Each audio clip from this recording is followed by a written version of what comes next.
kind of, you know, I don't want to say he's selfish, but he wanted to always, he felt like he was very independent. So, and that's where I got my kind of like my drive and my fire, I guess, from my dad. Yeah. Who plays the harmonica? One of my roommates, I think.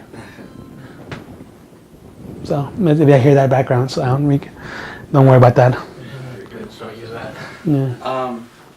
Wow. So, okay, and then you were in school in the Bronx? Yeah. So I went to middle school in the Bronx, and then when I went to high school in the city, in New York City. I went to Jacqueline Kennedy Onassis High School. And high school was great, man. High school was really awesome. I had some great teachers. If this part makes it in, I'd like to send a shout out to my high school teachers who really supported me. I actually went back to New York City when I was in DC, and I was able to give a lecture to all the high school students there in my high school. I was able to talk to them about the DREAM Act and DACA, and also kind of to energize the next wave of leaders. Like I said, I want to really emphasize on creating the next wall of leaders, because you look at Congress, there's a lot of senile people who I feel like they're out of touch. I think, again, we need more younger people. We need more women. I want more women, more minorities, more people of color running for positions of power, and that's what that's what I emphasize on a lot. I want to make sure that everyone gets a piece of the pie, because there's no white America or black America or Republican Democrat America or Mormon Jewish America. It's America for everyone, and I want everyone to get a piece of the pie, and that's the message that I always emphasize. I emphasize diversity, and I emphasize unity, and I think we should we should continue to unite together and work together. I mean, and that's one thing that I really get frustrated with, is how much division there is in this country right now. You have the left versus the right, and they have different ideologies, and I think just because you have some different ideologies doesn't mean that we can unite and try to work together to make this country a better place, because this is our home, and I want to make this country a better place any way I can. And that's one thing I talk to the high school students about. I talk to them about how they got to run, how they got to just follow their dreams and put themselves in better situations and educate themselves. Because I've come from the inner city, man. Even though I had a great life and I had parents who were articulate and very smart, I still had a rough upbringing of growing up in the inner city, right? And so a lot of my peers in the inner cities did not graduate high school, and they were not able to have the opportunity to go to a 4-year college like I did. Excuse me. And so I want to emphasize education. Education is the key for upward mobility. If people want to move up the ladder economically and they want to look at the status quo, they have to educate themselves. And that's why I want to disrupt the status quo. I want everyone to try to get into that status quo and educate themselves. And I want everyone to be able to, have financial freedom. And so again, that's one thing that I tell all the kids I meet, is that you can do it. You just got to work hard, and you got to do it for yourself. Nobody's going to do it for you. So, do you think that some of your ideas and I assume that a lot of, because you consider yourself an activist, right? That's a good question. I don't like the word activist, because I don't know. I don't know if I consider myself an activist, honestly, because I feel like, yes, I've been blessed to have platforms to speak on, but I feel like I feel like this is what I'm doing to improve my future and the future of others, right? But activist is, I don't feel like I'm the right person to be an activist yet.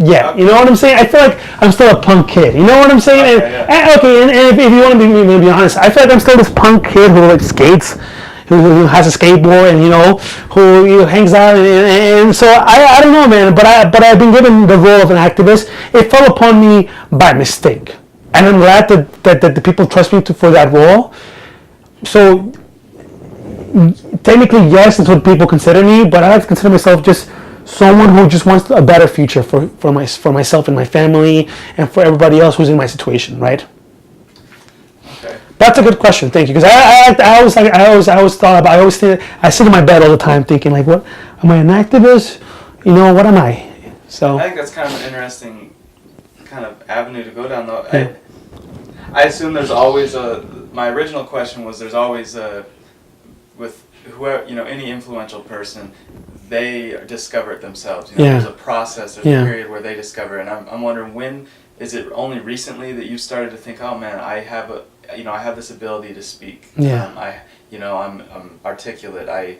have these ideas that I can express for Yeah. people that maybe they can't. Yeah. Is that recently that you started to realize that, or in high school did you realize that? So, my mom and my dad have always been very supportive of me, and they've always told me, and ever since I was a kid, I've been told that I've been blessed with a talent, that I'm good. I'm a good communicator, and that I'm good with people, and I feel really lucky to have that gift. Now, I'll be honest with you. Ever since I was a kid, I felt like I've always been tapped to be like a leader in the future, or I have leader. I can lead. I have this gift that I can lead people, and so honestly, I like to consider myself a future leader. I honestly have strong political ambitions, if I'm being honest with you. Ever since I got back from DC, like I told you, I have the bug, but most importantly, I just want to lead people. I really do. I want to lead people. I think that I love people so much. I love people from all walks of life, all backgrounds, and that's the beautiful thing about what I've been given in this situation, is that I'm able to meet people. I've been able to meet people from all over the country. I've been able to meet dreamers from all across the country, and not just dreamers, but I've been able to meet politicians. I've had a chance to meet people who maybe are not supportive of DACA, but I get to hear their stories and understand why they don't support DACA, and I get to tell them my story, and that's honestly the role that I've been given right now. And if people would like for me to lead them, I would love to be that guy that leads them. And right now, that's a position that I am in. I'm the co-founder of the United Coalition for Undocumented Students, and so far it's been great to meet all these undocumented students and DACA recipients at Utah Valley University and get to hear their story.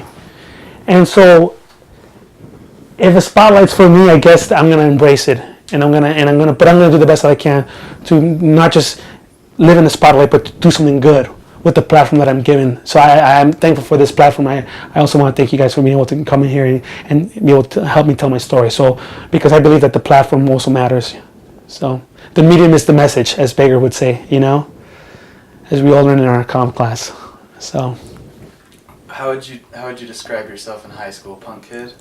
I was a punk, man. I was a punk in high school, dude. I kind of regret my high school years. When I was in high school, I didn't know any better. I didn't know about DACA, or there was no DACA there, and I knew I was undocumented, but I didn't think it really mattered. I didn't make the best grade. I got decent grades. My teachers thought I had a lot of potential, but I used to cut school here and there, go to the city. I used to skate all the time. I was into punk rock. I was in a band. I played bass in a punk band. So I was just your typical teenage angst, just kind of mad at everything kid. But I was still the same way. I was very friendly and just good with people. I've always been good with people, and I've been blessed with that. But like I said, I wasn't as serious as I was. I mean, I feel like I'm more serious now. I'm like, okay, I gotta take care of DACA, and I gotta, go into DC. But before in high school, I was just cutting class, doing things that high schoolers would do, just stupid things. But I'm glad that I went to that because it helped me grow.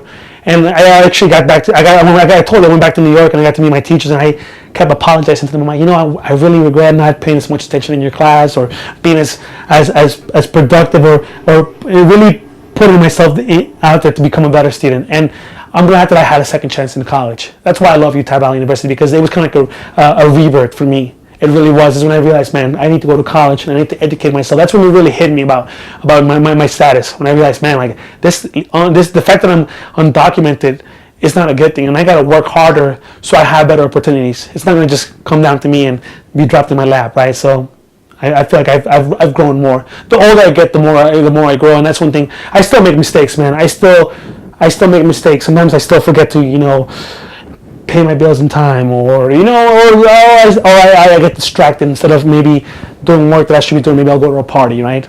But I mean, I'm a kid, and that's something. That's why I don't like when people call me an activist, because I still feel like a kid. Even though I have this, this beer or whatever, even though I look like a man, I feel like I'm still a kid. I still want to have fun, I still want to go to concerts and jam out, and so that's the thing. That's why I'm being very wary of this role that I'm taking, because I like it, but I also want to make sure that I enjoy my youth as much as I can.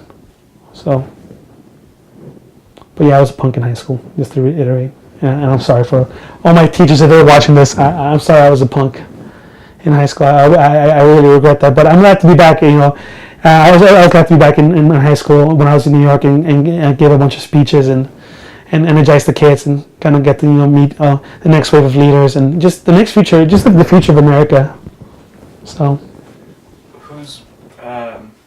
So it sounds like you come out to UVU. That's when you really start. It's a process. You start becoming more mature. You start being exposed to new ideas, probably. Yeah. Who are some people that really changed you, or maybe a professor or something that Definitely really changed your mindset or made you start to think about things differently? Definitely. Well, I've always I have a lot of professors at Utah Valley University that I really, really, really hold to my heart dearly. I want to first of all say Baker Peterson.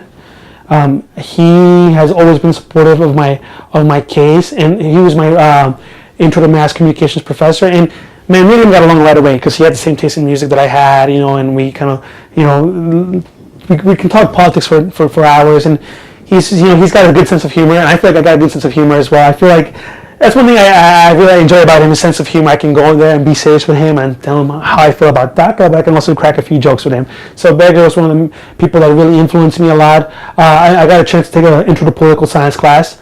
Dr. Andy Beebe, he was a great man. I think he is one of the most intelligent professors that we have at Utah Valley University. He is just very good with his words and just very down to earth. I remember when I was going to school, he knew my situation, he knew my financial situation, and he knew that I was struggling. He came up to me, he would always ask me if I needed anything, whether it was food, whether it was help with books, and he would honestly, genuinely would want to help me out, and obviously I would take his help as much as I needed, but he was just a great man.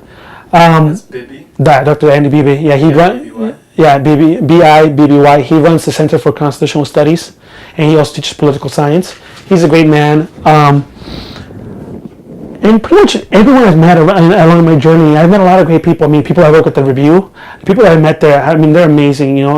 Kimberly, the editor-in-chief, she's one of my role models. I call her, she's my mentor. She doesn't like when I call her that, but she's my mentor. She is the one who taught me how to write. She's the one that pushed me to become a better writer. She's the one that continued to push me to expand my horizons and think and be able to think more